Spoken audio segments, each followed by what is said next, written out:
We had a busy weekend of NHL action. We'll get you all caught up with all the results, latest scores, and more coming up next. So welcome back to another video and a brand new series here at Top Shelf Hockey. We're going to call this NHL Morning Recap. This is going to be a new series we're going to experiment with here on the channel. It's going to be a Monday to Friday type series. Every morning you'll get a quick video kind of reviewing and recapping the previous night's NHL games. Monday's video will recap the entire weekend NHL games, and we'll kind of go from there. So today we'll do Saturday, Sunday. So going forth, we'll get into next Monday. We'll do like Friday, Saturday, Sunday. I didn't want to get too many games on here just where it's the first video of the series. Like I said, this is more of an experiment just to kind of get some different content on the channel. Trying to have a situation here where I'm going to attempt to post 3 times daily. I want to do like a morning recap of all the games and scores and talk about the action in the morning. Afternoon would be more like some quick tidbits of news, waivers, signings, that type of thing, and in the evening will be the latest rumors and recap of all the other stuff going on around the league as well. So you can hopefully stay tuned here for a little bit more content on the channel, into something different, and certainly we'll see how it goes. Hope the response is good. Obviously, if it's not something that my viewers are overly interested in, we may not continue with it long term, but I thought this is something just to get something different here on the channel. So let's get into the weekend action. Saturday was an extremely busy day across the NHL, and it got things started early, 1 o'clock Eastern, with a marquee matchup of the Detroit Red Wings and Ottawa Senators.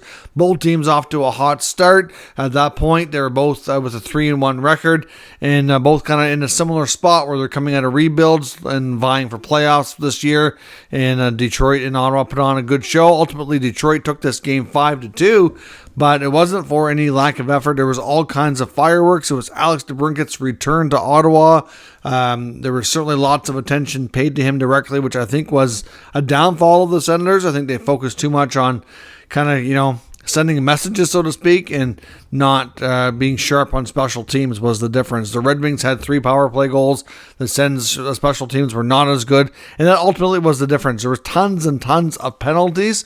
Obviously, I think the fans were booing DeBrincat quite a bit, and I think for the most part, everybody understands his decision to want to play closer to home. I just think the main thing that rubbed fans the wrong way was the interview he did back towards the end of the offseason, where he openly admitted that he gave up on a lot of plays last year and may not have given it his all. It just seems clear now that you're seeing the old DeBrincat resurface in Detroit that the body language and the attitude and the effort last year in Ottawa just wasn't there. He didn't want to be there, and it reflected in his play. He did have a little bit of bad luck as well, and it wasn't all bad. He did have a lot of assists and did contribute, but I just think that the effort could have been better, to be completely honest. But Detroit had themselves quite a weekend. Larkin and DeBrincat kept rolling. The power play is extremely hot. Ville Husso outdueled Jonas Korpisalo.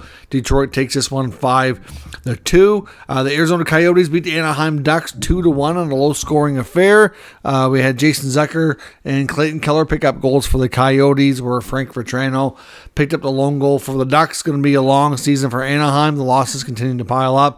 And Arizona continues to be a team that's, certainly, I'm not sure they're going to make playoffs, but early on, they're having some early season success, keeping the goals for down in this one and picking up a much deserved W. The Buffalo Sabres get back in the win column after a little bit of a rough start to their season as well, with a 3-1 win over the New York Islanders. This is already the second time they've played the Isles this year. First time around, the Islanders won. Skinner, Samuelson, and Cousins all picked up goals here for the Sabres. Obviously, they went with a different goaltender, giving Devin Levi the night off. Comrie picked up the victory. Ukko-Pekka Luukkonen backed up, and Levi sat out. They called him day-to-day, dealing with some sort of ailment. We're not quite sure. Same went for youngster Zach Benson, who did not participate in this game. The Montreal Canadiens and Washington Capitals did battle. Alex Ovechkin continues to be goalless on the season, although he finally did get back in the shots on goal column after back-to-back games without registering a shot, which is the first time in his career in a really odd scenario. I did not expect the Capitals to be overly good this year. I thought they'd be near, the lower part of the Metro Division. I didn't think they'd be this bad, though. They really looked, like I said, Washington looks washed. Even Ovechkin is not quite himself right now. I'm sure he'll get things turned around. He's just too good not to. But Montreal picks this one up in overtime 3-2. The Habs looked like they were kind of, get out to a lead, but Washington did come back, get things tied up. Caulfield scores the overtime winner. Another one, which has kind of become a specialty of his. Caulfield's been fun to watch. Monahan and Gallagher also picked up goals for the Montreal Canadiens, with Dylan Strome replying for the Capitals. The Leafs had a big comeback victory over Tampa. Things were not looking good down in Amalie Arena for the Leafs. They had not a great start. Samsonov started between the pipes, allowed 3 goals on 4 shots, including a couple of power play markers by Nikita Kucherov, and things were off the rails early. Thankfully, they did have a comeback, and they juggled their lines a little bit later on.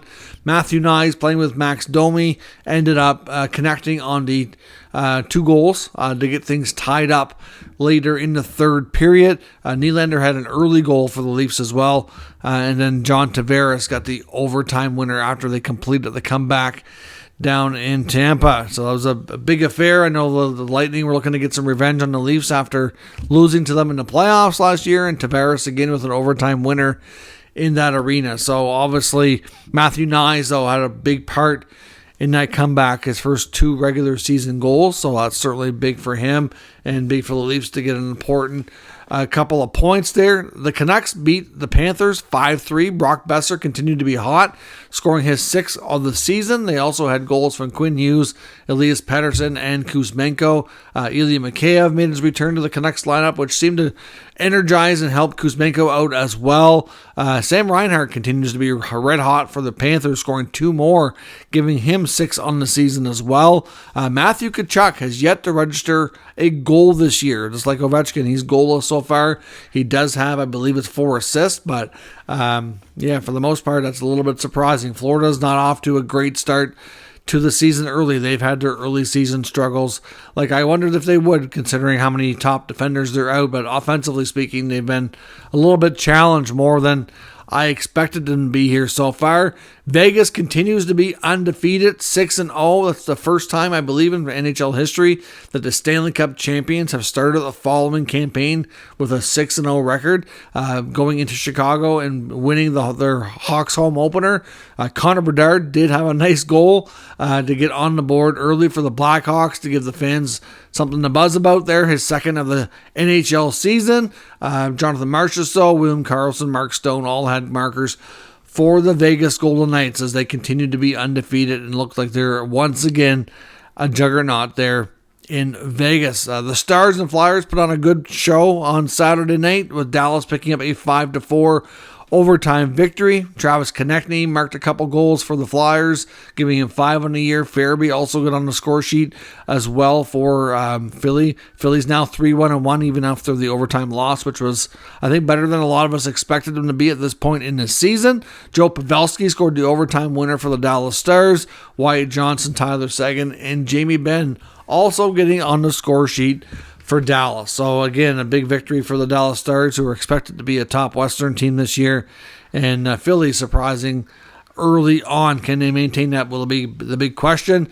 Columbus picked up a 5-4 victory over the Minnesota Wild. That one also in overtime. Jack Roslovic gets the overtime winner there, which is big for him. He's been in and out of the lineup, kind of been in the coach's doghouse. There's been some talk about trade involving Roslovic to get another fresh start. Hasn't quite worked out for him in his hometown of Columbus. We also saw number 3 overall pick Adam Fantilli of the 23 NHL draft get his very first NHL goal in that game. So now the top 3 players from the 23 draft, Bedard, Karlsson, and Fantilli, have all registered at least 1 goal so far early in this season. The Predators spanked the Sharks 5-1. A couple of goals again from Novak. We also got goals from Fagemo and Evangelista. So the younger players kicking in for the Nashville Predators on that one. The Blues beat the Penguins 4-2. Another game that Pittsburgh probably was expecting to win and came up short. They've been a bit of a hot and cold season so far. Malkin continues to be hot for Pittsburgh, but overall, just not good enough. There's too many mistakes going on, and offensively speaking, not a good effort in this game at all. Brandon Saad had a couple of goals for the St. Louis Blues, and Jordan Binnington picks up the victory. But yes, Pittsburgh is kind of spinning their wheels a little bit. I think they can get it together. There's too much firepower there not to, but definitely a game that they were hoping for a better result from. Carolina and Colorado had a very high-scoring affair with the Avalanche, defeating Carolina 6-4. Carolina's had themselves a pretty tough Western road trip here. Arturi Lehkonen led the way for the Avalanche with 4 points. The Avalanche also scored 3 times on the power play, which Carolina is usually one of the best penalty-killing teams in the NHL.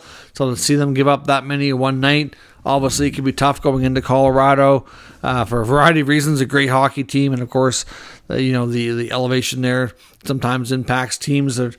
It's a different, unique environment to play in for sure.